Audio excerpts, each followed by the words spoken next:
something that I know is going to sound strange. I know this is going to sound strange, but a handful of my most favorite things to do, which I think a lot of people hate doing, is, this is going to sound so weird, but I love. Hey everybody, it's Binti Mark and I am back with another video. But before we get started, I would like to invite you to check out today's outfit of the day. And if you have not had an opportunity, head over to themodestfitting.com and sign up for my newsletter so you can be notified when I drop my first collection of skirts and dresses featuring modesty, femininity, and beauty. But without further ado, let's begin. Hey everybody, I'm continuing a series on a book called Fascinating Womanhood, written by Helen Andelin. And in this section of the book, she's talking about 3 reasons why you might be hating homemaking and how to correct them. So without further ado, we're just going to jump right into it. How to find happiness in homemaking. The first tip that she says is accept drudgery. If not all of your work seems pleasant, face it honestly. Accept your work in the home as part pleasant and part unpleasant. Some jobs are just not joy producers, at least not for you. Look at it this way. Every occupation has its boring, monotonous tasks. Think of a farmer, a doctor, salesman, secretary, or a teacher. A certain amount of their work is drudgery. You may not find joy in changing babies, cleaning the toilets, scrubbing floors, but you can find happiness in the overall accomplishment. I think that this is a really good point. I think that especially if you're getting all of your notions, or if you have gotten all of your notions of what it is to be a homemaker and a housewife from YouTube, please, or social media in general, please understand that everything that's being posted to the internet are the highlight reels.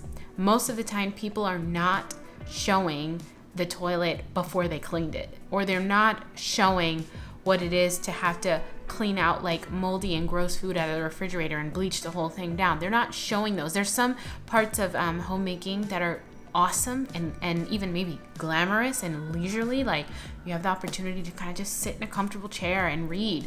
But for the other parts of your day, there are real aspects of work that have to be done, and not all of that work is glamorous. Not all of that work is inspiring, if you will. Sometimes it's just the things need to get done and it's your role to get them done. And so if you had in your mind this kind of highlight reel reality, and then you came into the highlight reel fantasy, and then you came into the reality of what homemaking is and found it to be a little bit disillusioning because it's not as, like fairy tale-esque.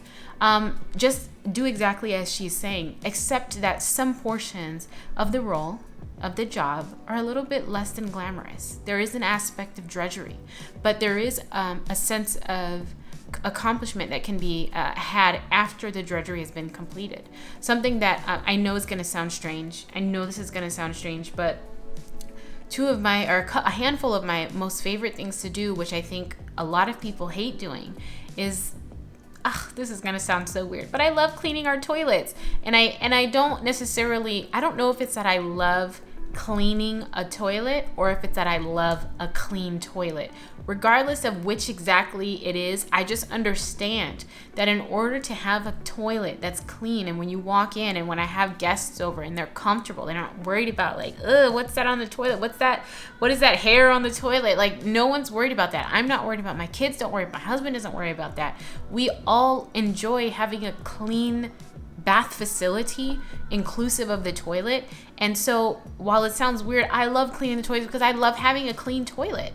And so while that's like a kind of gross task, it's something that I actually enjoy because I enjoy the benefits of it. I enjoy the fruit of having cleaned all of the toilets. Another thing is the dishes. Like I don't mind doing the dishes. And I don't know if it's that I like doing the dishes or if I love seeing an empty, clean sink with one of the basins filled with hot soapy water for the next dishes to come in. Like, there's just something about a space that is pristine and it's orderly and it's tidy, and the way that we get there is by doing the dishes. And so in a weird kind of way, I've come to enjoy some of the tasks that people would say, that's gross, I don't like that. But I'm like, well, for me, I kind of do, because I know just on the other side of completing the task is this beautiful, clean, sanitized, orderly, tidy space. And so that's one way that you can help yourself to accept the drudgery, is that understand that once the work is done, what's just on the other side is something that's much more clean and comfortable and cozy. And that's that's the stuff of homemaking. That's what homemaking is about, is creating an environment that's clean, cozy, tidy, organized. You enjoy being there. Number 2, this might be another reason why you're hating homemaking. She says, avoid becoming crowded for time. If you want to enjoy homemaking, don't become involved in too many activities outside of the home. Some popular time-consuming activities are outside employment, assisting your husband too much in his business, or doing masculine jobs around the house such as yard work, painting, etc. Activities within the home may crowd you for time, such as talking on the phone, browsing through magazines. Because this was written a while ago, I'll add scrolling through social media, watching TV, extensive sewing or canning.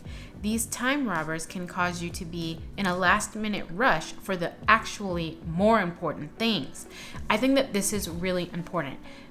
You may hate the experience of homemaking because it feels like you're constantly in a rush. But as a housewife and a homemaker, if you are in a rush, you are doing it wrong. One of the biggest advantages and perks of being a homemaker and a housewife is that you and you alone get to control your schedule. You dictate the speed at which you will complete tasks. If it feels like there's not enough time left in the day, readjust the tasks that you have assigned for your day. And if it's that there isn't too much work to be done, consider how you're spending your time. Something that I've done is that as a homemaker, as a housewife who has priorities to get my work done, but also I like to have time left over to read, to make videos for YouTube, to edit, to run a business. I like to have time to do those things. So what I've had to do is I've had to say, what are my time wasters? And I noticed that when I am not paying attention, I spend a lot of time just scrolling through Instagram. Sometimes just watching other people's YouTube videos. Sometimes, and they're great, it's great content, but everything in its proper order. I don't allow myself to get on my computer to just kind of like leisurely look through what's going on, or even online shopping. I don't let myself do that until after my children have been put to bed. So that means that for the rest of the day, I am being productive and strategic and intentional about how I am using my time. So I don't ever feel like I've run out of enough time to get things done, because I don't let the time wasters creep into my day. Number 3, the reason this is her advice, but it's another reason why you may be hating homemaking, is you don't go the second mile. The second mile. To find joy in your work, do it well. This doctrine was taught hundreds of years ago by Jesus when he said, if anyone compel thee to go 1 mile, go with him 2. Going the second mile or beyond the call of duty lifts the burden from work and makes it seem easy and enjoyable. Perhaps this is what Jesus meant when he said, my yoke is easy and my burden is light. Many women fail to find happiness in homemaking because they go only the first mile.